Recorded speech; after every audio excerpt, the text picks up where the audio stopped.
அடுத்து வந்து அஃசல் ஸ்ரீலங்காவிலேருந்து கேட்குறார், அல்ஹம்து சூராவில் ஒரு வசனமாக உள்ள பிஸ்மில்லாஹிர் ரஹ்மானிர் ரஹீம் என்பதை மெதுவாகவும் மற்றவைகளை சத்தமாகவும் ஓதுவது ஏன்? பிஸ்மில்லாவை சத்தமில்லாமல் ஸல்லல்லாஹு அலைஹி வஸல்லம் ஓதினார்கள் என்றால் அப்போ 1 2 3 மத்திய வசனங்களை அமைதியாகவும் 4 5 6 7 வசனங்களை சத்தமாகவும் ஓதலாமா அப்படின்னு கேட்குறாரு. அதை என்ன கேட்குறாருன்னு கேட்டால், நம்ம இமாம் தொழுகை இமாம் நடத்துவார்ல தொழுகை, அதில் வந்து எடுத்தவொன்னு அல்ஹம்துலில்லாஹி ரப்பில் ஆலமீன் ஓதுறார், பிஸ்மில்லா ஓத மாட்டேங்கிறார். ஆனால் ஷாஃபி மதுஹபுடைய பள்ளிவாசலில் ஓதுவார். நீங்கள் இதே 2 விதமாக நீங்கள் மக்கள்கிட்ட பார்க்கலாம். ஹனஃபி மதுஹபு பள்ளிவாசலாக இருந்தால் அவர் எடுத்தவொன்னு அல்லாஹ் அக்பர் தக்பீர் கட்டுவார், அவர் சனா ஓதுவார். சனா ஓதி முடித்தவொன்னே என்ன செய்வார், அல்ஹம்துலில்லாஹி ரப்பில் ஆலமீன் பார், பிஸ்மில்லாங்கிறத சொல்ல மாட்டார், அது மனசுக்குள்ளே சொல்லிக்கிடுவார். அது ஷாஃபியாக இருந்தால் என்ன செய்வாங்கன்னு கேட்டால் தக்பீர் கட்டுவாங்க, வஜ்ஜகத்து ஓதுவாங்க. வஜ்ஜகத்து ஓதி முடித்த பிறகு என்ன செய்வாங்க, பிஸ்மில்லாஹிர் ரஹ்மானிர் ரஹீம் அல்ஹம்துலில்லாஹி ரப்பில் ஆலமீன் ஓதுவாங்க.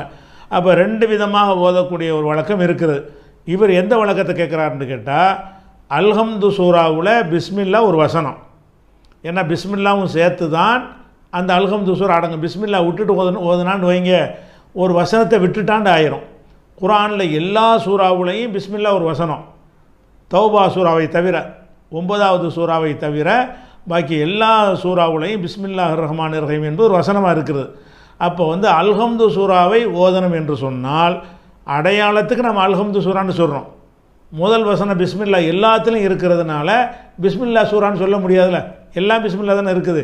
ஒரு அடையாளத்துக்கு நம்ம அல்ஹம்து சூரான்னு சொல்கிறோமே தவிர அந்த சூறாவுடைய ஆரம்பம் எது, பிஸ்மில்லாஹிர் ரஹ்மானிர் ரஹீம் தான் ஆரம்பம். அப்போ பிஸ்மில்லாஹிர் ரஹ்மானிர் ரஹீம் என்பது அந்த சூறாவுடைய ஆரம்பமாக இருந்தால் அப்போ என்ன செய்யணும், தக்பீர் கட்டணும், பிஸ்மில்லாஹிர் ரஹ்மானிர் ரஹீம் அல்ஹம்துலில்லாஹி ரப்பில் ஆலமீன் தானே ஓதணும் அப்படின்னு ஒரு கேட்குறாரு. அப்போ ஒரே சூறாவில் 7 வசனம் இருக்கும் பொழுது ஒரு வசனத்தை மாத்திரம் நீங்கள் மெதுவாக ஓதி மற்ற வசனங்களை சத்தமாக ஓதலாமா அப்படின்னு கேட்குறாங்க. இதை பொறுத்த வரைக்குங்க நமக்கு ரசூல் ஸல்லல்லாஹு அலைஹி வஸல்லமுடைய வழிகாட்டுறதை நம்ம எடுத்துக்கிறணும். ரசூல் ஸல்லல்லாஹு அலைஹி வஸல்லம் அவர்கள் எந்த மாதிரிலாம் செஞ்சுருக்கிறாங்களோ அது எல்லாமே சுன்னத்து தான். இப்போ வந்து புகாரில் ஒரு ஹதீஸ் இருக்கிறது 743 743, அதில் என்ன இருக்குன்னு கேட்டால், அனஸ் ரலியல்லாஹு அன்ஹு சொல்கிறாங்க, அண்ணன் நபி ஸல்லல்லாஹு அலைஹி வஸல்லம் ரசூல் ஸல்லல்லாஹு அலைஹி வஸல்லம் அவர்களும் அபா பக்ரின் அபுபக்கர் அவர்களும் உமர் அவர்களும் கானு எஃப்தத்திஹூன ஸலாத்த பி அல்ஹம்துலில்லாஹி ரப்பில் ஆலமீன், அவங்க தொழுகையை அல்ஹம்துலில்லாஹி ரப்பில் ஆலமீன் என்று தான் ஆரம்பிப்பார்கள். பிஸ்மில்லா சொல்லிவிட்டு சொல்லிட்டு நான் வாய்க்குள்ளே சொல்லுவாங்க, அது சூறாவுடைய வசனமாக இருக்கிறதுனால சொல்லுவாங்க. வெளிப்படையாக உள்ளதுன்னு அவருக்கு தெரியும். கானு எஃப்தத்திஹூன ஸலாத்த பி அல்ஹம்துலில்லாஹி ரப்பில் ஆலமீன், அல்ஹம்துலில்லாஹி ரப்பில் ஆலமீன் என்பதை கொண்டு தான் தொழுகையை துவக்குவார்கள்னு புகாரியில் 743 ஹதீஸ் இருக்குது. இதை பின்பற்றி நம்ம என்ன செய்யலாம்னு கேட்டால், அல்ஹம்துலில்லாஹ்ன்ற சொல்ல ஓதிருக்கிறாங்கல்ல, பிஸ்மில்லா வந்து சைலண்ட்டாக சிர்ராக ஓதிருக்கிறாங்க ரகசியமாக. அப்போ நம்மளும் என்ன செய்யணும், பிஸ்மில்லாஹிர் ரஹ்மானிர் வாய்க்குள்ளே சொல்லிவிட்டு அல்ஹம்துலில்லாஹி ரப்பில் ஆலமீன் என்று சொன்னால் இந்த ஹதீஸு படி அதுவும் மார்க்கத்தில் உள்ளது தான். அதே மாதிரி இன்னொரு ஹதீஸ் ஹாக்கிமில் வருகிறது. அதில் என்ன வருதுன்னு கேட்டால், அபூ ஹுரைரா அவர்களுக்கு பின்னாடி நான் தொழுதேன். யார், நுஐம் என்கிறவர் சொல்கிறார்.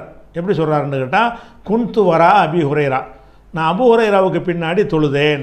தொழும் பொழுது ஃபகரா பிஸ்மில்லாஹிர் ரஹ்மானிர் ரஹீம், பிஸ்மில்லாஹிர் ரஹ்மானிர் ரஹீம் என்று சொல்லிவிட்டு சும்மா கரபி இம்மில் குர்ஆன், பிறகு விம்முல் குர்ஆன் அல்ஹம்துலில்லாஹி ரப்பில் ஆலமீன் ஓதினார்.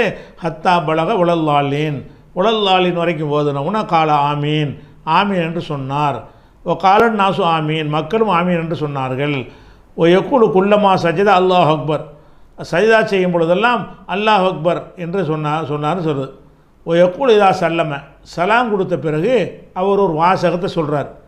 அதாவது இங்கே அபூ ஹுரைரா ஓதுனா தான் அவருக்கு ஆதாரமாகாது. அபூ ஹுரைரா என்ன செய்கிறாருன்னு கேட்டால், தொழுவிக்கிறார் மக்களுக்கு தொழுவிக்கும் பொழுது பிஸ்மில்லாஹிர் ரஹ்மானிர் ரஹீம் அல்ஹம்துலில்லாஹி ரப்பில் ஆலமீன் என்று ஓதி தொழுவிக்கிறார். தொழுது முடிச்சு விட்டு அவர் சொல்கிறாரு, ஒல்லதி நஃப்ஸி பி எதிஹி, என் உயிர் யார் கைவசத்தில் இருக்கிறதோ அவன் மீது, அல்லாவின் மீது ஆணையாக, இன்னீல் அஷ்பஹுக்கும் பி சலாத்தன் பி ரசூலில்லாஹி ஸல்லல்லாஹு அலைஹி வஸல்லம், நான் இப்போ தொழுதேன் இல்லையா, இந்த தொழுகையை ரசூல் ஸல்லல்லாஹு அலைஹி வஸல்லம் தொழுது மாதிரி உங்களுக்கு தொழுது காட்டியிருக்கிறேன். இப்போ நான் எந்த மாதிரி ஓதினேனோ, எந்த மாதிரி ருக்கு செய்தேனோ, எந்த மாதிரி சைதா செய்தேனோ, இந்த மாதிரி தான் ரசூல் ஸல்லல்லாஹு அலைஹி வஸல்லம் ஓதினார்கள் என்று அவர் சொல்கிறார். அப்போ பிஸ்மில்லாஹிர் ரஹ்மானிர் ரஹீம் என்று சத்தம் போட்டு ஓதிவிட்டு இப்படித்தான் ரசூல் ஸல்லல்லாஹு அலைஹி வஸல்லம் தொழுதார்கள் என்று அவர் சொல்வாரையானால் அப்போ அது ஹதீஸ் ஆகி விடுகிறது. அப்போ இந்த ஹாக்கிமில் உள்ள ஹதீஸ் பிரகாரம் ஒருத்தர் எடுத்தவுடனே என்ன செய்யலாம், பிஸ்மில்லாஹிர் ரஹ்மானிர் ரஹீம்னு ஓதிக்கிறலாம். அல்லது அப்படி அதை மனசுக்குள்ளே சொல்லிக்கொண்டு அல்ஹம்துலில்லாஹி ரப்பில் ஆலமீன் ஓதிவிடலாம். எப்படி ஓதினாலும் பிஸ்மில்லா அந்த சூறாவில் ஒரு வசனம் தான். அந்த வசனத்தை எல்லா சூறாவிலும் இருக்கிற காரணத்தினால அதை மெதுவாக ஓதிருப்பாங்க. அல்லது அந்த சூறாவுடைய ஒரு வசனமாக இருக்கிறனால சத்தம் போட்டு ரெண்டு விதமாகவும் ரசூல் ஸல்லல்லாஹு அலைஹி வஸல்லம் செய்திருக்கிறார்கள் என்பது கிடைக்கிறதுனால நம்ம ரெண்டு மாதிரி என்ன செய்யலாம், செஞ்சு கொள்ளலாம், விளங்கிக்கணும்.